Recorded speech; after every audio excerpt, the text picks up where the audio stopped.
Isang magandang araw sa ating lahat. Narito ang pinakabagong latest update natin ukol sa magiging lagay ng ating panahon ngayong araw. Kabayan, narito ang latest update sa binabantayan nating bagyo sa labas ng Philippine Area of Responsibility.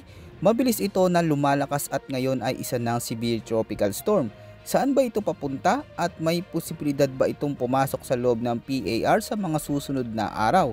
Alamin din natin ang mga lugar ngayon na patuloy na naapektuhan ng habagat na nagdadala ng malalakas na pag-ulan sa ilang lugar sa bansa.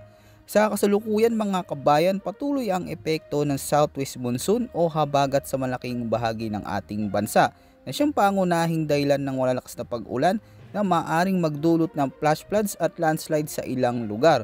Bukod dito, patuloy din nating binabantayan ang severe tropical storm na may international name na Krosa na nasa labas ng Philippine Area of Responsibility na patuloy pang lumalakas. Ayon sa pinakabagong datos ng Pag-asa, huli itong namataan sa layon 2,395 kilometers ng east of extreme northern Luzon. Taglay nito ang lakas ng hangin na pumapalo sa 125 kilometers per hour at may pagbugso na umaabot sa 145 kilometers per hour. Sa kasalukuyan ay kumikilos ito pahilagang silangan sa bilis na 25 kilometers per hour. Ngayong araw, maraming lugar sa bansa ang patuloy na nakakaranas ngayon ng intense to torrential o malalakas na pag-ulan sa malaking bahagi ng bansa.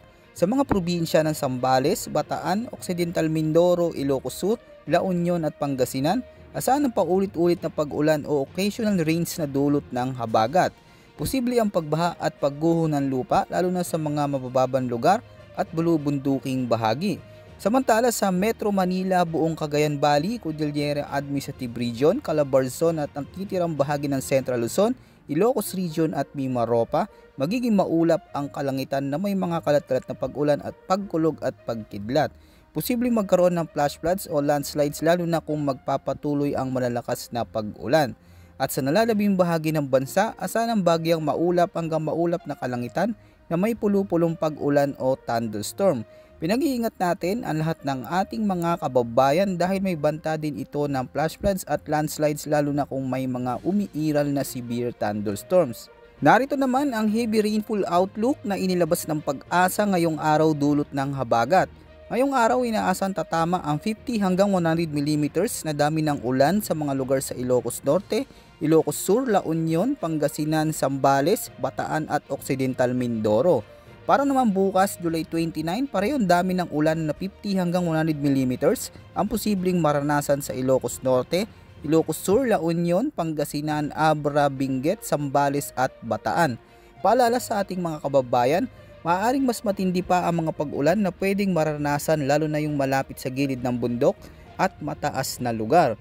At dahil basa na ang lupa mula sa mga nakaraang pag-ulan, posibleng lumala ang pagbaha at landslide sa ilang lugar. Narito naman ang update sa binabantayan nating bagyo sa labas ng Philippine Area of Responsibility na ngayon ay mabilis pang lumalakas. Base sa pinakauling datos ng mga international weather models, ang bagyong Krosa na ngayon ay isa ng severe tropical storm ay kasalukuyang kumikilos pahilagang silangan at hindi inaasahang papasok o lalapit sa ating bansa. Pero huwag tayong magpakampante dahil habang umakyat ito pahilaga, hinihila nito ang habagat o southwest monsoon na siyang dahilan kung bakit patuloy mga pag-ulan sa malaking bahagi ng bansa. Kahit nasa labas ng Philippine Area of Responsibility ang bagyo, ramdam pa rin natin ang epekto nito dahil sa taglay nitong lakas. At tandaan natin, marami pa ang pwedeng magbago sa magiging galaw nito sa mga susunod na araw, kaya mahalagang manatiling alerto at updated sa mga weather update natin. Yan muna ang ating pinakabagong ulat panahon ngayong araw mga kabayan. Manatili po tayong alerto at patuloy po tayo na mag-ingat. Ito po ang inyong ulat panahon ng bansa, maaasahan anumang panahon.